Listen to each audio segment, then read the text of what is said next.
Hi hello students, welcome to LTX classes. నేను మీ SP Rajan alias SPR. Okay students, ఈరోజు మనము అద్భుతమైన మన యొక్క ఎన్సీఆర్టీ ఫౌండేషన్ కోర్సులో భాగంగా ఎన్సీఆర్టీ ఎంసీక్యూస్ అనేది చూస్తున్నాం. ఎన్సీఆర్టీ అనేది యూపీఎస్సీ ప్రిపేర్ అవుతున్న ప్రతి ఒక్క స్టూడెంట్స్కి ఒక హార్ట్ బీట్ లాంటిది, చాలా ప్రముఖంగా ఇంపార్టెంట్గా ఉంటున్న ఒక ప్రిపరేషన్స్. అలాంటి ఒక అద్భుతమైన ఎన్సీఆర్టీ ఫౌండేషన్ అనేది మీకోసం మనం 10,000 రూపీస్కి ఇస్తున్నామండి. లాస్ట్ ఫైనల్ డే 28th ఫిబ్రవరి వరకు మాత్రమే ఈ యొక్క కోర్స్ ఆఫర్ వ్యాలిడిటీలో ఉంటుంది. 15,000 రూపాయలు కాస్ట్ చేసి ఈ యొక్క కోర్స్ అనేది మీకు 10,000 రూపీస్కే ఫ్లాట్ 5,000 రూపీస్ డిస్కౌంట్ అనేది just only for 1 day validity ఉందండి. 28th ఫిబ్రవరి ఈరోజు midnight 12 o'clock వరకు మాత్రమే ఈ యొక్క ఆఫర్ అనేది వ్యాలిడిటీ ఉంటుంది. ఈ ఆఫర్లో ఈ కోర్సులో మీకు కవర్ చేయబడుతుందంటే ఎవరైతే యూపీఎస్సీ ప్రిపరేషన్స్లో ప్రారంభ దశలో ఉంటూ ఎలా స్టార్ట్ అవ్వాలో తెలియక, ఏం చెయ్యాలో తెలియక కన్ఫ్యూజన్లో ఉన్నారంటే మీకంటూ ఒక బ్యూటిఫుల్ డోర్ అనేది ఓపెన్ అవుతుందండి. మీ ప్రిపరేషన్లో ప్రారంభించాల్సిన అతి ముఖ్యమైన విషయం ఎన్సీఆర్టీ క్లాస్ 6th నుంచి 12th వరకు ముఖ్యంగా యూపీఎస్సీ సంబంధితమైన సిలబస్తో కోఆర్డినేటర్గా ఉంటున్న కంటెంట్ మొత్తం కూడా మీరు ప్రిపేర్ అవ్వాలి. అలాంటి ఒక అద్భుతమైన కంటెంట్ మీరు ప్రిపేర్ అవ్వడం కోసం, మీకు ఎఫిషియెంట్గా అందించడం కోసం మేము మీ యొక్క ప్రిపరేషన్ సులువు చేసే విధంగా ఈ యొక్క ఎన్సీఆర్టీ ఫౌండేషన్ కోర్స్ అనేది అందిస్తూ ఉన్నాము. Those who are interested kindly hurry up, ఎందుకంటే this is a limited period offer. తర్వాత మీకు ప్రైస్ అనేది 15,000కి రైస్ అనేది అవుతుంది. అలాగే స్టూడెంట్స్, ఇది మాత్రమే కాదు, యూపీఎస్సీ డ్రీమ్ చేసిన ప్రతి ఒక్క స్టూడెంట్కి ఈజీ చేసే విధంగా మనం యూపీఎస్సీ ఇన్ఫినిటీ ఆన్లైన్ మోడ్లో కాల్డ్ లైవ్ మరియు రికార్డింగ్ కోర్సెస్ అనేది అందిస్తున్నాం. 65,000 రూపీస్ కాస్ట్ చేసే కోర్స్ అనేది 48,000 రూపీస్కి మాత్రమే ఇస్తున్నాము. త్వరపడండి, ఎందుకంటే 1 డే వ్యాలిడిటీ మాత్రమే. ఈ కాంటాక్ట్ నెంబర్ని కాంటాక్ట్ అవ్వండి, మీకు కావాల్సిన ఇన్ఫర్మేషన్ అనేది వారే క్లియర్ కట్గా అనేది అందిస్తారు. ఫ్లాట్ 17,000 రూపీస్ మీకు తగ్గుతుందండి. ఇలాంటి ఒక అద్భుతమైన అవకాశం ఉపయోగించుకుంటారని భావిస్తున్నాను. అలాగే మన ఎల్టీఎక్స్ క్లాసెస్లో మనం అందిస్తున్న ఏ కోర్స్ అయినా కానీ లైఫ్ టైం వ్యాలిడిటీతో ఉంటుందండి. అలాగే ఫెంటాస్టిక్ ఫిబ్రవరిలో భాగంగా ఇక్కడ అద్భుతమైన ఆఫర్ క్లాస్ ఎన్విరాన్మెంట్లో, అద్భుతమైన క్లాస్ ఎన్విరాన్మెంట్తో, స్టూడెంట్ ఎన్విరాన్మెంట్తో, టీచర్తో ఇంటరాక్ట్ అవుతూ, డైరెక్ట్ క్లాస్ నోట్స్ వింటూ రాస్తూ అద్భుతమైన స్టడీస్ చేయాలి అనుకుంటున్నారు అంటే యూపీఎస్సీ ప్రిపరేషన్ మీకు ఈజీ చేసే విధంగా వైజాగ్ మరియు హైదరాబాద్ 2 ప్రాంతాల్లో మనం ఆఫ్లైన్ బ్రాంచెస్ అనేది రన్ చేస్తూ ఉన్నామండి. వైజాగ్ మీరే రావచ్చు, అక్కడ సురేష్ సార్ ఉంటారు, కలిసి ఇంకా ఏమన్నా డౌట్స్ ఉన్నా క్లారిఫై చేసుకోవచ్చు. నేను మీకు క్లాసెస్ అందిస్తూ ఉంటాము. అది మాత్రమే కాకుండా పలువురు ఫ్యాకల్టీ ఉన్నారు. మీరు రావచ్చు, సార్ని కలవచ్చు, ఇంకా డీటెయిల్ పొందవచ్చు. ఫ్రీ డెమో క్లాసెస్ కూడా 3 రోజులు మనం అందిస్తున్నామండి. 3 days మీరు డైరెక్ట్గా క్లాస్లోకి వచ్చి కూర్చొని ఏ ఒక్క రూపాయి కూడా పే చేయకుండా క్లాస్ ఎన్విరాన్మెంట్ని అర్థం చేసుకుంటూ ఐఏఎస్ ప్రిపరేషన్ అనేది ఎలా మనకి చెప్పిస్తున్నారు, ఎలా నేర్పిస్తున్నారు అనే విషయాన్ని తెలుసుకుని తర్వాత మీరు ఇంట్రెస్ట్ అయి ఉంటే జాయిన్ అవ్వచ్చు నాన్న. అలాగే యూపీఎస్సీ ఆప్షనల్స్ కూడా మనం అందిస్తూ ఉన్నాము. 5 ఆప్షనల్స్ అందిస్తూ ఉన్నామండి. Kindly get that and updated. అలాగే కరెంట్ అఫైర్స్ ఎంసీక్యూస్ ద్వారా ఎలాగైతే ఇప్పుడు నేను ఎన్సీఆర్టీ చెప్తున్నాను, అదేవిధంగా డైలీ కరెంట్ అఫైర్స్ అనేది కూడా నేను అద్భుతంగా అనేది మీకోసం లైవ్ క్లాస్ ద్వారా అందిస్తూ ఉన్నాము. కరెంట్ అఫైర్స్ కోర్స్ అది 5,000 కాస్ట్ మాత్రమే. మీ యొక్క ప్రిలిమ్స్ ఎగ్జామ్కి ఈజీగా ఉండేలాగా మనం క్లియర్ కట్గా అనేది అందిస్తూ ఉన్నామండి. తర్వాత let us get into the question of the day. అద్భుతమైన కంటెంట్, అద్భుతమైన క్వాలిటీతో మనం కంటెంట్లోకి వెళ్ళిపోదాం. రెగ్యులర్గా ఈ వీడియో ఫాలో అయ్యే వాళ్ళందరికీ ఒక విషయం నాన్న, ఇది ఫాలో అవడం యొక్క ప్రాముఖ్యత ఏంటంటే, ఇలా ఫాలో అవ్వడం వల్ల మీకు ఏంటంటే ఒక క్వశ్చన్ ఎలా అడుగుతారు, ఆ క్వశ్చన్ ఎలా ఫేస్ చేయాలి, ఐఏఎస్లో క్వశ్చన్ ఎలా వస్తాయి, అలా వచ్చిన క్వశ్చన్ మనం ఎలా ఫేస్ చేస్తాం, అందులో ఉంటున్న ట్రిక్స్ ఏంటి, కొత్త మోడల్స్ ఏంటి, అడిషన్స్ ఏంటి అనే విషయాల్ని మనము చాలా జాగ్రత్తగా, క్షుణ్ణంగా అనేది మనము తెలుసుకుంటూ ఉంటాం నాన్న. అలాంటి అద్భుతమైన ఆర్టికల్స్తో మనం ప్రతి ఒక్క కంటెంట్లోకి వెళ్తాం. ఈరోజు యొక్క కంటెంట్ ఏంటంటే ఇట్ ఈస్ అబౌట్ పాలిటీ. పాలిటీలో ఎన్సీఆర్టీ క్విజ్లో ఈరోజు 3rd సెట్లో పాలిటీలో మీకు థర్డ్ క్విజ్ అనేది అందిస్తూ ఉన్నాను. అందులో మనం చూద్దాం. గైస్, యాక్చువల్గా మనము రైట్ టు ప్రాపర్టీ, చూడండి, రైట్ టు ప్రాపర్టీ అనేది మన ఇండియన్ కాన్స్టిట్యూషన్లో ఏ ఆర్టికల్ అండర్లో అనేది వస్తుంది అనేది మనం చూద్దాం. చూడండి, రైట్ టు ప్రాపర్టీ అంటే ఏంటి? మనకి ప్రాపర్టీ అనేది ఫస్ట్గా మనకి స్వతంత్రం వచ్చిన కాలంలో మొట్టమొదటిసారిగా ఉంటున్నప్పుడు ఏంటంటే రైట్ టు ప్రాపర్టీ అనేది ఫండమెంటల్ రైట్స్లో ఉండేది నాన్న. ఫండమెంటల్ రైట్స్లో ఉంటున్న ఈ యొక్క రైట్ టు ప్రాపర్టీ అనేది 1978లో 1978లో మినీ కాన్స్టిట్యూషన్ అంటాము. చాలా రిఫార్మ్స్ చేంజెస్ అనేది చేస్తారు. అక్కడి నుంచి ఏంటంటే 1978లో ఈ యొక్క so called right to property అనేది 44th constitution amendment act 44th constitution amendment యాక్ట్లో భాగంగా సవరణలు చేసి దీన్ని సో కాల్డ్ ఫండమెంటల్ రైట్గా రిమూవ్ చేసేసి దాన్ని కాస్త ఇప్పుడు రైట్ టు ప్రాపర్టీ అనేది లీగల్ రైట్గా చేసేసారు. ఏం చేశారు నాన్న? లీగల్ రైట్గా అనేది చేసేసారు. సో దీని తర్వాత మన కాన్స్టిట్యూషన్ ఏంటంటే రైట్ టు ప్రాపర్టీ అనేది ప్రస్తుతం ఏంటంటే this is part of our legal right. సరే, సో అలాగే లీగల్ రైట్గా చేసిన ఈ యొక్క రైట్ టు ప్రాపర్టీ అనేది ఏంటి, మనకి దాని యొక్క ప్రాముఖ్యత ఏ ఆర్టికల్లో అనేది చెప్పబడుతుంది. రైట్ టు ప్రాపర్టీ అనేది ప్రస్తుతం మనకి ఏంటంటే it is granted under article 300A. ఇలాంటి క్వశ్చన్ అనేది డైరెక్ట్గా అనేది సో కాన్స్టిట్యూషనల్ ఉందా అంటే కాన్స్టిట్యూషన్లో ఉంది, అలాగే లా మేక్ చేసి కూడా ఉన్నారు. సో అలాగే ఏంటంటే సో ఇది ఆర్టికల్ 300Aలో అలాగే పార్ట్ 12లో అనేది ప్లేస్ చేశారు. అంతకుముందు పార్ట్ 3లో ఫండమెంటల్ రైట్స్లో ఉన్న ఈ ఆర్టికల్ అనేది తీసుకెళ్ళిపోయి అక్కడ అనేది ప్లేస్ చేసేసారు. సో అందువల్ల ఏంటంటే సో ఇప్పటితో ఏంటంటే రైట్ టు ప్రాపర్టీ అనేది మనకి ఫండమెంటల్ రైట్ కాదు అనేది మనము గుర్తుంచుకోవాలి. సో అలాగే కొన్ని బ్యాక్గ్రౌండ్ చెప్తా చూడండి. ఈ రైట్ టు ప్రాపర్టీ అనేది మన ఇండియాలోకి ఎలా వచ్చింది, ఏ కాన్స్టిట్యూషన్లో వచ్చింది, దాని యొక్క హిస్టారికల్ బ్యాక్గ్రౌండ్ అనేది మనం తెలుసుకోవాల్సిన అవసరం ఉంది. కాబట్టి let me give a brief you. So government of India act మీకు గుర్తుందా? హిస్టరీ చదివేటప్పుడు, పాలిటీ చదివేటప్పుడు గవర్నమెంట్ ఆఫ్ ఇండియా యాక్ట్ అనేది 1935లో పాస్ చేస్తారు నాన్న.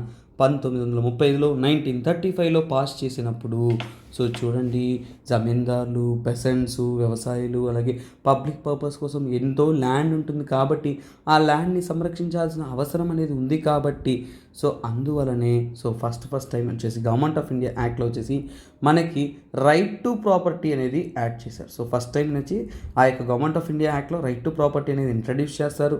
తర్వాత దాన్ని ఆ యొక్క రైట్ ప్రాపర్టీ అనేది మన ఒరిజినల్ కాన్స్టిట్యూషన్ అంటే మనకి తయారీ చేయబడిన రాజ్యాంగంలో ఎక్కడ ఇవ్వబడిందంటే మన రాజ్యాంగంలో వచ్చేసి ఈ యొక్క రైట్ టు ప్రాపర్టీ అనేది మనకి ఒరిజినల్ కాన్స్టిట్యూషన్లో బాగా చూడండి, ఆర్టికల్ 9 క్లాస్ Fలో ఇవ్వడం అనేది జరిగింది. అలాగే ఆర్టికల్ 31లో కూడా ఏంటంటే రైట్ టు ప్రాపర్టీ అనేది మెన్షన్ చేయడం జరిగింది నాన్న. సో ఇది తర్వాత మన ఫస్ట్ కాన్స్టిట్యూషన్ అమెండ్మెంట్ యాక్ట్ చేసిన తర్వాత ఏంటంటే కొన్ని ప్రొవిజన్స్ ఇవన్నీ చేసిన తర్వాత 1978లో ఏంటంటే కంప్లీట్గా రైట్ టు ప్రాపర్టీ అనేది మనకి ఇండియాలో నుంచి కూడా ఏంటంటే రిమూవ్ చేయడం అనేది జరిగింది. సో ఇక్కడ నుంచి ఏంటంటే రైట్ టు ప్రాపర్టీ అనేది లేదు. కాకపోతే మనకి ఆర్టికల్ 30లో ఈ రైట్ టు ప్రాపర్టీ అనేది ఒక సపరేట్ మెన్షనింగ్ ఉంది నాన్న. సో రైట్ ఆఫ్ మైనారిటీస్ అంటే ఏంటంటే ఆర్టికల్ 30 అనేది రైట్ ఆఫ్ మైనారిటీస్ అండర్లో వస్తుంది. ఆ మైనారిటీస్ అండర్లో ఏంటంటే వారు పొసెస్ ద ప్రాపర్టీ. ముఖ్యంగా ఏంటంటే మైనారిటీ ఇన్స్టిట్యూషన్స్ కోసం వాళ్ళు ఏంటంటే మైనారిటీ ఇన్స్టిట్యూషన్స్ కోసం వాళ్ళు కొంత ప్రాపర్టీ అనేది పొసెస్ చేయొచ్చు, అది వాళ్ళకి చెప్పడం అనేది జరిగింది. సో ఈ ఆర్టికల్ 300Aలో వచ్చే ఈ యొక్క ఆర్టికల్ అనేది ప్రస్తుతానికి ఎక్కడన్నా చెప్పాను. సో ఆఫ్టర్ 1978లో చేసిన తర్వాత 1978 తర్వాత ఏంటంటే దాన్ని కాస్త మార్చేసి ఆర్టికల్ 300Aలో ఉంచారు. ఆర్టికల్ 300Aలో ఉంచిన తర్వాత ఈ ఆర్టికల్ 300A ప్రకారం ఇది ప్రస్తుతం ఏంటంటే legal right. So constitutional right, fundamental right కాస్త ఇప్పుడు ఏమైంది, లీగల్ రైట్గా అనేది మారింది. సార్ ఎందుకు సార్ మారాల్సి వచ్చిందంటే ఇప్పుడు గవర్నమెంట్ మీకు రైట్ టు ప్రాపర్టీ ఇచ్చింది అనుకోండి, గవర్నమెంట్ డెవలప్మెంట్ చేయాలంటే మీరు ఏమన్నా మీ ఇల్లు మీ స్థలం దానం చేస్తారా? చేయరు కదన్నా. అది గవర్నమెంట్కి వీళ్ళకి అతిపెద్ద సమస్యగా అనేది మారిపోతుంది. అందువలనే ఈ యొక్క అమెండ్మెంట్ యాక్ట్ తెచ్చి గవర్నమెంట్ యొక్క డెవలప్మెంట్ యాక్టివిటీస్ అన్నీ చేయడానికి వచ్చేసి మన ల్యాండ్ అనేది వాళ్ళు అక్వైజ్ చేయడానికి అనేది ఆపర్చునిటీ అనేది ఉంటుందన్న. సో అందుకోసమే ఏంటంటే వారు ఈ యొక్క ఆర్టికల్ అనేది చేంజ్ చేయడం అనేది జరిగింది. సో అలాగే ఏంటంటే మనము యూపీఎస్సీ చదివేటప్పుడు ఏంటి ఒక ఆర్టికల్ ఆన్సర్ తెలిసేసి అలా గాలి కుదిలేయకూడదునన్న. సో మనము ఆర్టికల్ చదివిన తర్వాత ఏంటంటే అలా వాటికి రిలేటెడ్ ఆర్టికల్స్ ఏవైతే ఉన్నాయో వాటిని కూడా నేర్చుకోవాల్సిన నెసెసిటీ అనేది ఉంటుందన్న, ప్రాముఖ్యత అనేది ఉంటుంది. సో అవి ఏంటో కూడా మనము తెలుసుకుందాం. ఓకేనా. సో నెక్స్ట్ ఆర్టికల్ ఏంటంటే ఇక్కడ ఇచ్చిన ఆర్టికల్స్లో మనకి ఏమి ఇచ్చినారు, article 100 of the constitution. So article 100 అనేది మన ఇండియన్ కాన్స్టిట్యూషన్లో దేని గురించి చెప్తుందంటే ఓటింగ్ ఇన్ హౌసెస్, ఓకేనా. సో ఓటింగ్ ఇన్ హౌసెస్, ఓకేనా, మన హౌసెస్లో, ఓకేనా, హౌసెస్లో ఏంటంటే లోక్సభ రాజ్యసభ ఉంటుంది చూసారా, ఆ ఓటింగ్ హౌసెస్లో ఓటింగ్ వేసేటప్పుడు. So for example quorum. So quorum అంటే మినిమం నెంబర్ ఆఫ్ ఎంతమంది ఉంటే, మినిమంగా ఎంతమంది ఉంటే ఆ యొక్క ఆఫీస్ అనేది జరుగుతుంది, ఆ యొక్క ప్రొసీజర్ జరగడానికి క్వారం గురించి తెలిపేది ఆర్టికల్ 100, ఓకేనా. సో అలాగే ఎక్కువ డీటెయిల్ పోయామంటే ఇది కాస్త పాలిటీ క్లాస్ అయిపోతుంది. సో ఆ ఆర్టికల్ నేను డీటెయిల్ ఎక్స్ప్లెయిన్ చేసిన, మిగతా ఆర్టికల్స్ అనేది వాట్ ఈస్ వాట్ అనేది మీకు అందిస్తున్నాను అన్న. అలాగే ఆర్టికల్ 73, ఓకేనా, ఆర్టికల్ 73 అనేది మనకి ఏం సూచిస్తుంది అంటే కాన్స్టిట్యూషన్లో it is about the subjection of so union, ఓకేనా. సో ఇది ఏంటంటే ఆర్టికల్ 17 అనేది మనకి ఏం చెప్తుందంటే చూడండి, ఎగ్జిక్యూషన్, ఓకేనా, ఎగ్జిక్యూటివ్ పవర్, ఓకేనా, executive power of union, executive power of union అనేది, ఎగ్జిక్యూటివ్ పవర్ ఆఫ్ యూనియన్ అనేది will be extended to parliament అనేది పార్లమెంట్లో లా మేకింగ్లో, ఓకేనా, పార్లమెంట్లో లా మేకింగ్లో కూడా ఇన్వాల్వ్ అవ్వడం ఎక్స్టెండ్ చేస్తారు. That is what your article 73. అలాగే ఆర్టికల్ 95 ఏం సూచిస్తుందంటే so it is about the power of deputy speaker, power of deputy speaker. Sir ఇవన్నీ గుర్తుపెట్టుకోవాలా సార్ అంటే డోంట్ వరీ నాన్న, మరీ అంత సాహసాలు చేయాల్సిన అవసరం లేదు. జస్ట్ నేను మీకు చెప్పాల్సిన బాధ్యత కూడా చెప్తున్నాను. ఇందులో ఆర్టికల్ 100, 73, 93 ఏది కూడా ప్రామినెన్స్లో అనేది లేదు, అంత ముఖ్యమేం కాదు. సో ఎవరైతే న్యూ బిగినర్గా ఉన్నారో మీరేం భయపడాల్సిన అవసరం లేదు, అంత దారుణంగా క్వశ్చన్లు ఏమీ అడగరు. So you need not worry about that content అన్న. ఎప్పుడైనా కానీ మనం ప్రిపేర్ అయ్యేటప్పుడు ఒక విషయం చెప్తాను స్టూడెంట్స్కి, మీరు భయపడే అంత విషయం అయితే ఏమీ లేదు నాన్న. కాకపోతే ఏంటంటే మనం ప్రిపేర్ అయ్యేటప్పుడు హార్ట్ అండ్ సోల్ అంతా కూడా ఇన్వాల్వ్ చేసి జాగ్రత్తగా చదివితే చాలు.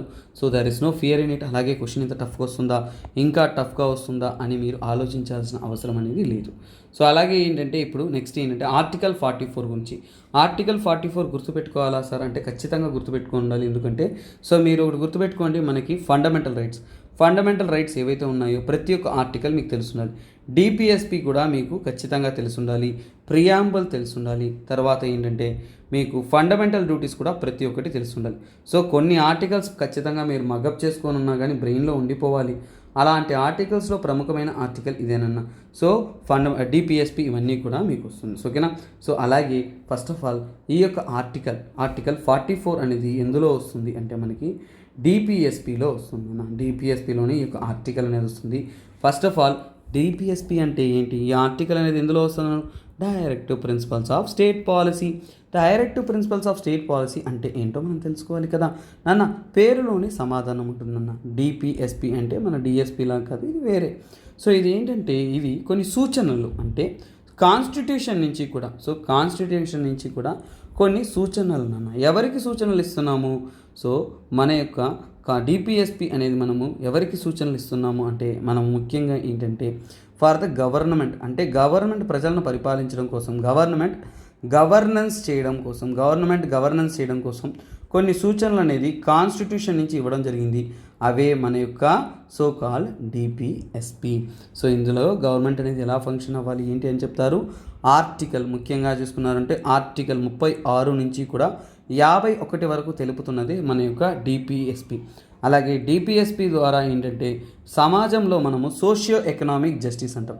సమాజంలో ఏంటంటే ఆర్థికంగాను సామాజికంగాను మనం ఏంటంటే ఒక సమానత్వాన్ని తేవడం కోసం, జస్టిస్ తేవడం కోసం గవర్నమెంట్ ఎలా ఫంక్షన్ అవ్వాలి అనే దాని గురించి తెలపడం కోసం చెప్పడం అనేది జరుగుతుంది. అలాగే ఫండమెంటల్ రైట్స్ అనేది ఏదైనా వైలేట్ చేస్తే మనం కోర్టుకి వెళ్ళొచ్చు, కానీ డిపిఎస్పి వైలేట్ చేస్తే మనం కోర్టుకి వెళ్ళాం. డిపిఎస్పిలో కొన్ని ప్రిన్సిపల్స్ ఉంటాయి, కొన్ని ఏంటంటే సోషలిస్ట్ ప్రిన్సిపల్స్ కొన్ని ఉంటాయి. తర్వాత ఏంటంటే మనకి గాంధీయన్ ప్రిన్సిపల్స్ ఉంటుంది, ఓకేనా, గాంధీయన్ సిద్ధాంతాలను బట్టి ఉంటుంది. తర్వాత అంటే లిబరల్ అండ్ ఇంటలెక్చువల్ ప్రిన్సిపల్స్ కూడా ఉంటాయి, లిబరల్ ప్రిన్సిపల్స్ అంటాము. ఇవండి ఇలా 3 కేటగిరీస్లో కూడా మనం డివైడ్ చేసి వాటన్నింటిని కూడా చదువుతాం. ఎంతకంటే ఎక్కువ డీటెయిల్లోకి వెళ్ళామంటే మనము అది కాస్త కరెంట్ అఫైర్స్ కాస్త ఎంసీక్యూ క్లాస్ కాస్త వేరేలా అయిపోతుంది. కాకపోతే ఇప్పుడు ఏంటంటే ఆర్టికల్ 44 అనేది ఎక్కువగా న్యూస్లో అనేది ఉంది కాబట్టి సో ఇది చాలా ప్రముఖమైన ఆర్టికల్, మీరు గుర్తుపెట్టుకోవాలి. ఏంటంటే ఇది డైరెక్ట్ క్వశ్చన్ కాబట్టి I'm going to give you us direct answer అన్న. యూనిఫామ్ సివిల్ కోడ్, ఓకేనా. So uniform civil code article 44 ఏం చెప్తుందంటే యూనిఫామ్ సివిల్ కోడ్ అంటే ఇండియన్ టెరిటరీ మొత్తాన కూడా మన అందరికీ కూడా సమానమైన చట్టం అనేది వర్తించాలి. ఫర్ ఎగ్జాంపుల్ ఇప్పుడు హిందూ మ్యారేజెస్ యాక్ట్ ప్రకారం హిందూస్లో వచ్చేసి ఎక్కువ మందిని పెళ్లి చేసుకున్నారు అంటే సో ఇట్స్ ఇల్లీగల్ అని, అలాగే దానికి అగెయిన్స్ట్గా ఒక కేసు అనేది నమోదు చేయొచ్చు. అదే ఇస్లాం రూల్లో లేదు. అంటే ఒక యూనిఫామ్ సివిల్ కోడ్ అన్నప్పుడు ఇండియా మొత్తం కూడా ఒకే చట్టం అనేది ఉండాలి. సో మ్యారేజ్ లాస్ అయినా కానీ ఇంకా సివిల్ లాస్ అయినా కానీ అందరికీ సమానంగా ఉండాలి. యూనిఫామ్ సివిల్ కోడ్ అనేది అదే తెలుపుతుంది. ఈ ఇష్యూలో ఇది కంటెన్షియస్గా ఉండడం వల్ల ఎక్కువసార్లు ఇది న్యూస్లో అనేది ఉండడం అనేది జరిగింది. సో అందుకే ఇది చాలా చాలా చాలా చాలా చాలా ఇంపార్టెంట్ ఆర్టికల్ అనేది మనం చెప్తున్నాం. సో అలాగే నెక్స్ట్ ఆర్టికల్ ఏంటంటే ఇట్ ఈస్, సో ఇక్కడ ఆర్టికల్ కాదు, ఇక్కడ కొన్ని ఇచ్చున్నారు. ఆర్గనైజేషన్ ఆఫ్ విలేజ్ పంచాయత్ అనేసి, అలాగే ప్రమోషన్ ఆఫ్ కాటేజ్ ఇండస్ట్రీస్ అనేసి. సో ఇవన్నీ కూడా మనకి ఏంటంటే ఈ ఆర్టికల్లో వస్తుంది అనేది మనము చూస్తాం నాన్న. ఓకేనా? సో ఫర్ ఎగ్జాంపుల్ తీసుకున్నాము అంటే మన యొక్క రైట్ టు వర్క్ అనేది it comes under which article అనేది చూద్దాం. సో ఇక్కడ నేను సోషలిస్ట్, గాంధీయన్, లిబరల్ ప్రిన్సిపల్స్ ఉంటాయన్నాను కదా. సో అదేవిధంగా రైట్ టు వర్క్ అనేది సమాజం పట్ల ఉండే ఒక కన్సర్న్, అంటే సామాజిక అంటే సోషలిస్ట్ ప్రిన్సిపల్లో వస్తుంది మన యొక్క రైట్ టు వర్క్. సరే సార్, సోషలిస్ట్ ప్రిన్సిపల్లో ఎందులో వస్తుంది సార్ అంటే ఏంటంటే ఆర్టికల్ 41, గుర్తుపెట్టుకోండి. ఆర్టికల్ 41లో మనకి ఏంటంటే ఈ యొక్క రైట్ టు వర్క్ అనేది వస్తుంది. సో అలాగే ఆర్గనైజేషన్ ఆఫ్ విలేజ్ పంచాయత్స్ అంటే ఏంటన్నా, సో మనకి గ్రామ స్థాయిలో ఒక సెక్యూర్డ్ గవర్నమెంట్ అనేది ఫామ్ చేయాలి. గ్రామ స్థాయిలో అనేది ఒక రెస్పాన్సిబుల్ గవర్నమెంట్ అనేది మనం ఫామ్ చేయాలి. సో ఇక్కడ లోకల్ గవర్నమెంట్ అనేది మనకి ఇంపార్టెంట్గా ప్రెషరైజ్ చేసే ఒక పర్సన్ ఎవరంటే గాంధీ. అంటే ఏంటి?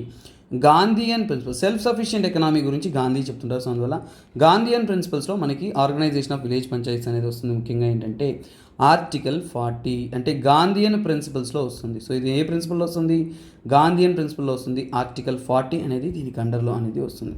తర్వాత అదేవిధంగా కాటేజ్ ఇండస్ట్రీస్ అంటే ఏంటన్నా, కాటేజ్ ఇండస్ట్రీ అంటే మనము సెల్ఫ్ సఫిషియన్సీ అని చెప్పిన గ్రామ స్థాయిలో కూడా మన వంతు ఉత్పత్తి, మన ఇండియాలో ఉత్పత్తి పెంచడానికి వాటి కోసం.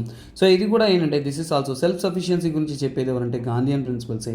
So this is also part of the Gandhian principles. అలాగే ఏంటంటే ఇది ఏ ఆర్టికల్ అండర్లో వస్తుందంటే మనకి ఆర్టికల్ 43 అన్నమాట.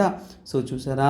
సో ఒక్కొక్క దానికి కూడా ఇలా చదవాలన్న రైట్ టు వర్క్, అది సమాజం పట్ల, సమాజంలో ఉన్న ప్రతి ఒక్కరికి హక్కు కలిగించాలి కాబట్టి అది సోషలిస్ట్. మనము ఒక కంటెంట్ చదివేటప్పుడు దాన్ని రిలేట్ చేస్తూ, కనెక్ట్ చేస్తూ చదివారు అంటే that will help you in your exam preparation అన్న.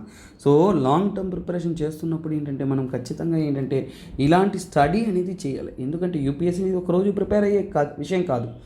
It is a long time preparation. So అలాగే దానికోసం మనం చాలా జాగ్రత్తగా ప్రిపేర్ అవ్వాలి.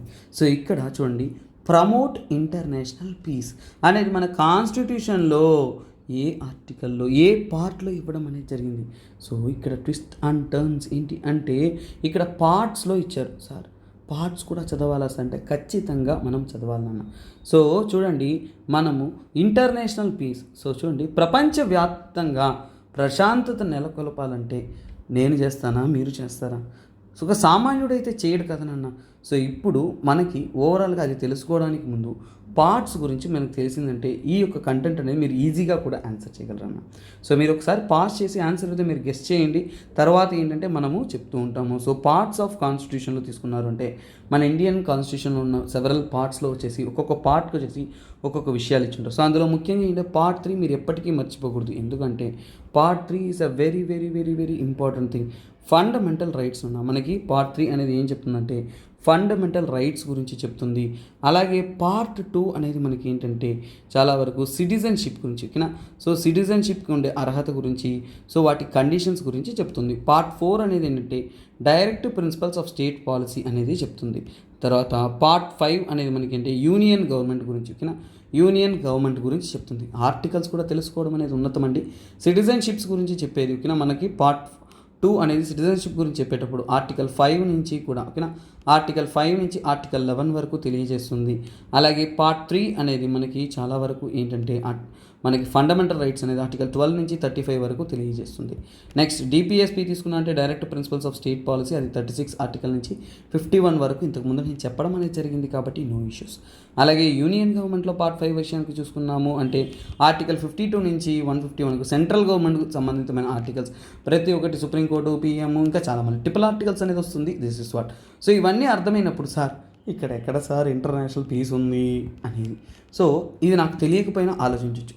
ఇంటర్నేషనల్ పీస్ని మెయింటైన్ చేసేది ఎవరు? గవర్నమెంట్, అవునా? మన గవర్నమెంట్ అనేది వారి బాధ్యతగా అనేది తీసుకొని వాళ్ళు ఇంటర్నేషనల్ పీస్ అనేది మెయింటైన్ చేయాలి. సో అందులో మీరు బాగా జాగ్రత్తగా చదివారు అంటే చూడండి, మనకి directive principles of state policy అనేది ఇంటర్నేషనల్ పీస్ అనేది మనం గవర్నమెంట్ వ్యవహరించే విధానాన్ని బట్టి ఉంటుంది, అంటే గవర్నెన్స్ని బట్టి ఉంటుంది, ప్రపంచ దేశాలతో మనం మెయింటైన్ చేసుకుంటే ఒక సంబంధాన్ని బట్టి ఉంటుంది.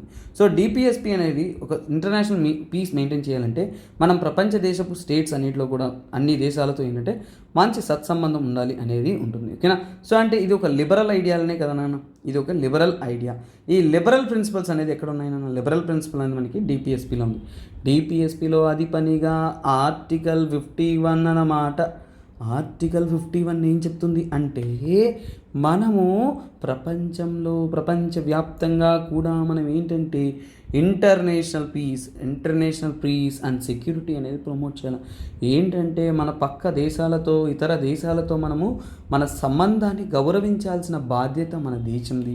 అలాగే ప్రపంచవ్యాప్తంగా మనము ఇంటర్నేషనల్ లా ట్రీటీస్ వాటికి ఆబ్లైజ్డ్గా అనేది ఉండాలి.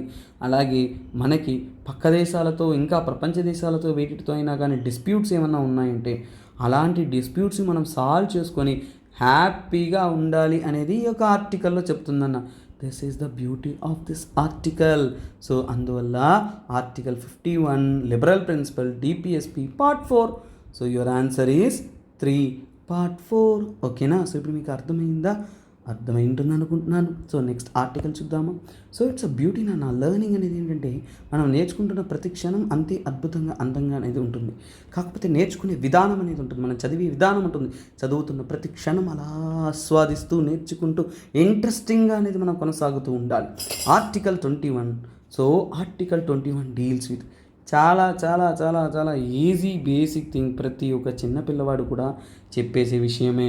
సో దీని గురించి చెప్పాల్సిన అవసరం లేదు, ఎందుకంటే నిద్రలో లేపడిగినా కానీ ఆర్టికల్ 21 అంటే it is the protection of life and liberty అనేది ఎవ్రీ కిడ్ విల్ సీ. చిన్న పిల్లవాడు కూడా చెప్తాడు, సార్ నాకు తెలియలేదు అంటే. ఒకవేళ మీరు ప్రారంభం స్టేజ్లో ఉండొచ్చు. సో అందువల్ల కొద్దిగా జాగ్రత్తగా అనేది ప్రిపేర్ అవ్వండి. ఖచ్చితంగా అనేది ఏంటంటే మనం తెలిసి ఉండాలి. ఓకేనా? So this is one critical thing that I'm telling you. So చూడండి, మనకి ఆర్టికల్ 21 అనేది పాలిటీలో one of the important article. Right to life and liberty అనేది ఇస్తుంది. ఇందులో డిఫరెంట్ ఎలిమెంట్స్ కూడా ఇంక్లూడ్ ఉన్నాయి. ఏంటంటే లీగల్ ప్రొసీడింగ్స్ వీటన్నిటిలో కూడా ఏంటంటే కొన్ని ఇంటర్నల్ ఎలిమెంట్స్ అనేది ఉంటుంది. సో ఫర్ ఎగ్జాంపుల్ ఏంటంటే ఒక పర్సన్ యొక్క పర్సనల్ లిబర్టీ ఇవన్నీ కూడా ఈ యొక్క ఆర్టికల్ 21 అనేది ప్రొటెక్ట్ చేయబడడం అనేది జరుగుతుంది. మల్టిపుల్ కేసెస్ అనేది వీటికి జరిగింది. మేనకా గాంధీ కేసు, గోపాలన్ కేసు, ఇవన్నీ కూడా ఏంటంటే ఈ ఆర్టికల్ 21లో జరుగుతున్న ఇష్యూస్ని వాటిని డిస్కస్ చేస్తూ జరిగింది. అలాగే right to die with dignity కానీ, రైట్ టు లైఫ్ కానీ, right to get pollution air కానీ, ఇవన్నీ కూడా దీనిలో మెన్షన్ చేశారు. అంటే ఇంటర్ప్రెటెడ్. ఓకేనా? ఈ యొక్క ఆర్టికల్ 21లో ఇంటర్ప్రెటెడ్ ఆర్టికల్స్ అనేది చెప్తా చూడండి. సో ఇక్కడ క్లియర్గా చూడండి, right against sexual harassment, right against sexual harassment at workplace పనిచేసే ప్రాంతంలో. సో మనం పనిచేసే ప్లేసెస్లో ఏంటంటే సెక్షువల్ హరాస్మెంట్ గురి కాకుండా మనం హక్కును మనం కాపాడుకోవాలి. అది కూడా రైట్ టు లైఫ్ అండ్ లిబర్టీలోనే వస్తుంది. అలాగే బేసిక్ రైట్లో రైట్ టు షెల్టర్. ఓకేనా? రైట్ టు షెల్టర్ అనేది కూడా ఇంటర్ప్రెట్ అనేది చేశారు. It is also comes under this article 21. అలాగే ఏంటంటే రైట్ టు, సో ఇది ఒక చిన్న పిల్లోడు వేస్తారు నన్ను, ఐ థింక్ ఇన్ ఢిల్లీ అనుకుంటాను, గుర్తులేదు, వే బ్యాక్ ఒక కేసు వేస్తారు. Right to get. ఓకేనా? ఈ ఆర్టికల్ అంటర్లోనే వేస్తారు. రైట్ టు గెట్ డైరెక్ట్గా ఫండమెంటల్ రైట్ ఉల్లంఘించినట్టు ఒక 3 సంవత్సరాల పిల్లవాడు అనుకుంటా, వారు కేసు వేస్తారు. Right to get pollution free water and air. So మనకి మంచి ఎన్విరాన్మెంట్ ఉండడానికి కూడా అది మన హక్కు నాన్న, అది ఖచ్చితంగా బేసిక్ హక్కు. అలాగే చూడండి, right to life and suicide అనేది ఇంటర్ప్రెట్ చేసి అది మల్టిపుల్ ఎలిమెంట్స్ ఉంది. యుతనేషియా, ఇది కొద్దిగా broader discussion, but I'm not taking over that, ఎందుకంటే కొన్ని బ్రాడర్ డిస్కషన్స్ అనేది మన పాలిటీ క్లాస్లో డిస్కస్ చేయాలి, కానీ ఇక్కడ మనకి సరిపోదు. ఓకేనా? So that is what. So interpretations అనేది ఇప్పుడు మీకు అర్థమైంటుంది. ఒక ఆర్టికల్ అనేది మనము ఇంటర్ప్రెట్ చేసి, ఇంకా చెప్పాలి అంటే ఇందులో మల్టిపుల్ ఇంటర్ప్రిటేషన్స్ ఉన్నాయి నాన్న, నెంబర్ ఆఫ్ 10కి పైగా ఇంటర్ప్రిటేషన్ ఉంది. సింపుల్గా చెప్తా చూడండి, రైట్ టు ప్రైవసీ కానీ, ప్రైవసీ అనేది మన రైట్ ఆర్టికల్ 21లోనే వస్తుంది. Right to go abroad, so మనం బయట దేశానికి వెళ్ళాలంటే అది మన ఇష్టం కదా నాన్న, సో అది కూడా మన రైటే. రైట్ టు షెల్టర్ చెప్పాను. అలాగే రైట్ టు సాలిటరీ కన్ఫైన్మెంట్. ఓకేనా? So right to solitary confinement. ఓకేనా? Right to solitary confinement. ఇలా మల్టిపుల్ ఆర్టికల్స్ అనేది ఇంటర్ప్రెట్ చేస్తుంది. ఫస్ట్ చూడండి, రైట్ అగెయిన్స్ట్ హ్యాండ్ కఫింగ్ కానీ, కస్టడియల్ డెత్స్ కానీ, డాక్టర్స్ అసిస్టెంట్స్ కానీ ఇంకా చాలా చాలా ఉన్నాయి నాన్న. అంటే ఏంటంటే వీటి నుంచి ఇంటర్ప్రిట్ అయినా అందులో మోడర్న్ థింగ్ ఏం తెలుసా, రైట్ టు ఎడ్యుకేషన్. గుర్తుపెట్టుకోండి, ఆర్టికల్ 21A అనేది సపరేట్ క్లాస్గా అనేది రైట్ టు ఎడ్యుకేషన్ కూడా ఇంక్లూడ్ చేస్తున్నారు. That is it. సో ఇప్పుడు మీకు అర్థమేంటది, మీకు యూపీఎస్సీ చదవడానికి మామూలుగా చదవడానికైనా డిఫరెన్స్ అనేది మీకు అర్థమవుతుంది. ఎందుకంటే when you interpret an article, ఒక ఆర్టికల్ మీరు ఇంటర్ప్రెట్ చేశారంటే మీరు ఊహించుండరు, మీరు ఊహించినటువంటి విధంగా ఉంటుంది. యూపీఎస్సీ ప్రిపరేషన్ అనేది పైన పుస్తకాలు చదవడం కాదు, కానీ దాన్ని ఇంకా డెప్త్గా ఇన్ డీటెయిల్గా ఇంటర్ప్రెట్ చేసి చదవాలి నాన్న. సో అది ఇప్పుడు నేను మీకు ఓవర్వ్యూ అనేది చెప్తున్నాను, బట్ మీరు క్లాసెస్ ఏదైతే వింటున్నారో అక్కడ మీకు దాని గురించి తెలుసు. కాన్స్టిట్యూషన్ రెమెడీస్ అనేది ఆర్టికల్ 32లో వస్తుంది, ఈక్వాలిటీ 14, 15, 16లో వస్తుంది, రైట్ టు ఫ్రీడమ్ 19లో వస్తుంది. సో ఇలా మల్టిపుల్ ఆర్టికల్స్ ఉన్నాయి. Let us look into it further. So next మనం క్వశ్చన్ చూద్దామా. సో ఇంకొకటి ఇక్కడ long walk to freedom. Long walk to freedom అనేది ఎవరి యొక్క autobiography? So long walk to freedom అనేది ఎవరి యొక్క ఆటోబయోగ్రఫీ? సో ఆటోబయోగ్రఫీ అంటే స్వయ చరిత్రం నాన్న. So long walk to freedom అనేది మనకు తెలుసు. My experiments with the truth అనేది ఎవరు? మన మహాత్మా గాంధీ గారు రాశారు. అలాగే లాంగ్ వాక్ టు ఫ్రీడమ్ అనేది ఎవరు రాశారు అంటే నెల్సన్ మండేలా. సో ఇది డైరెక్ట్ బిట్టేనన్న, ఎందుకంటే మల్టిపుల్ డిస్కషన్స్ అనేది లేవు. కాకపోతే దాన్ని నెల్సన్ మండేలా గారు రాసిన స్వయ చరితాన్ని మనం ఏమంటామంటే లాంగ్ వాక్ టు ఫ్రీడమ్ అని అంటారు. ఓకేనా. సో అలాగే మార్టిన్ లూథర్ కింగ్. ఓకేనా, Martin Luther king. So who is he అనేది సింపుల్గా చూద్దాం. చూడండి, హీ ఈజ్ ఫ్రమ్ యూఎస్ అన్న. యూఎస్లో చాలా వరకు బ్లాక్ అమెరికన్స్ కోసం, హక్కు కోసం పోరాడిన ఒక ముఖ్యమైన వ్యక్తి. అలాగే మార్టిన్ లూథర్ కింగ్ వచ్చేసి, సో తన స్వయచరిత్ర విషయానికి వచ్చారంటే the biography of Martin Luther king అనేది మార్టిన్ లూథర్ కింగ్ జూనియర్ అని ఉంటారు వాళ్ళ తనయుడు. సో తను రచిస్తాడు. సో అది పెద్ద విషయం కాదు, అతని పేరుతోనే ఉంటుంది కాబట్టి అలాంటి క్వశ్చన్లు అడగరు. బట్ అతను రిలేటెడ్ కొన్ని కంటెంట్ మనం తెలుసుకోవాలి కాబట్టి మనం తెలుసుకోవాలి. సో చూసుకున్నారంటే తన స్పీచెస్తో ప్రజలను అత్యున్నతంగా ఇన్స్పైర్ చేసిన వ్యక్తి.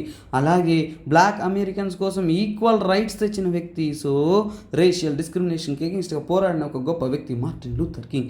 అలాగే తన యొక్క ఒరేటరీ స్కిల్, తన యొక్క స్పీచ్తో ఇంకా చెప్పాలి అంటే గాంధీయన్ సిద్ధాంతాన్ని ఫాలో అయిన ఒక గొప్ప వ్యక్తి. అతను నాన్ వైలెంట్ పద్ధతులతో నాన్ వైలెంట్ రెసిస్టెన్స్ సో తన పోరాటాన్ని కొనసాగించాడు. అలాగే తన యొక్క speech very very very very happy speech ఒకటి ఇస్తానన్న, చాలా వరకు వరల్డ్ వైడ్ ఫేమస్ ఉంటుంది. అది ఏంటంటే ఐ హ్యావ్ ఎ డ్రీమ్ అంటారు. సో అది ఎవరిచ్చారు ఈ స్పీచ్ అంటే that is your Martin Luther king.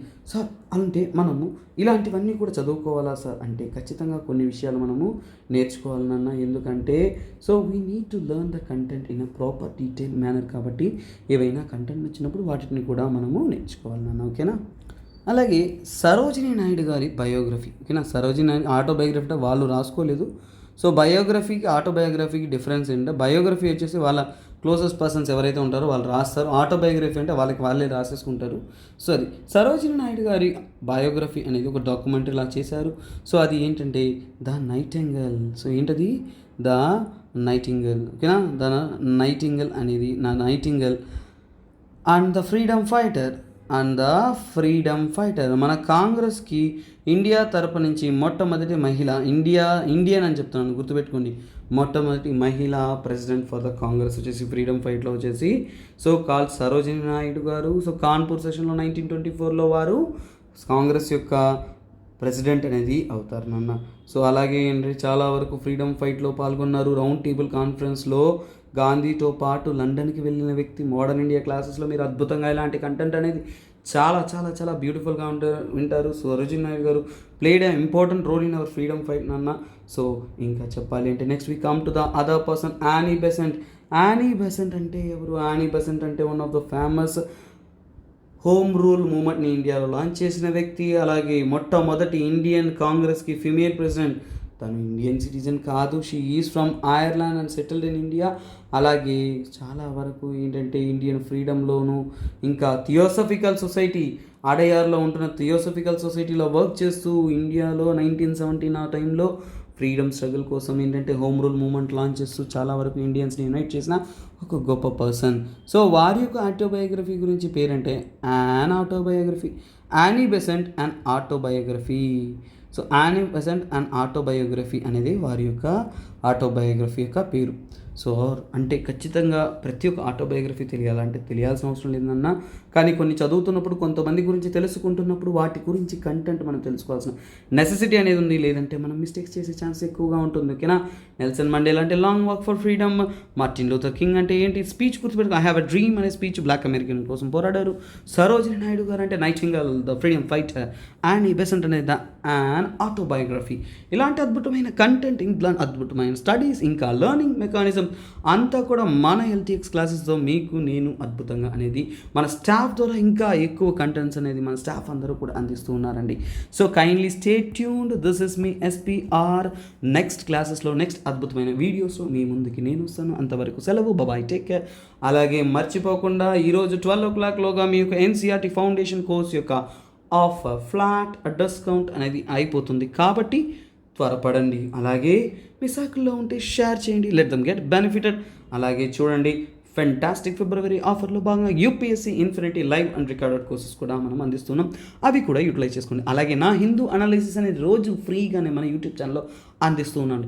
మర్చిపోకుండా వాటిని కూడా ఫాలో అవ్వండి. అలాగే మీ కమెంట్స్ అనేది వాల్యుబుల్ కమెంట్స్ ఏవైతే ఉంటాయో రెగ్యులర్గా కమెంట్ చేస్తూ రండి నాన్న. ఎందుకంటే మీ యొక్క కమెంట్స్ అనేది అదొక మత్తు లాంటిది, ఒక ఎనర్జీ లాంటిది, ఒక మోటివేషన్ లాంటిది. మీరు కామెంట్ చేసేది పాజిటివ్గా ఉంటున్న ప్రతి క్షణం ఏంటంటే ఇంకా మీకోసం వాల్యుబుల్ కంటెంట్ అందిస్తామనే ఒక ఇన్స్పిరేషన్ అనేది వస్తుందన్న. Thank you guys. This is me SPR signing off. Bye, take care, have a nice day.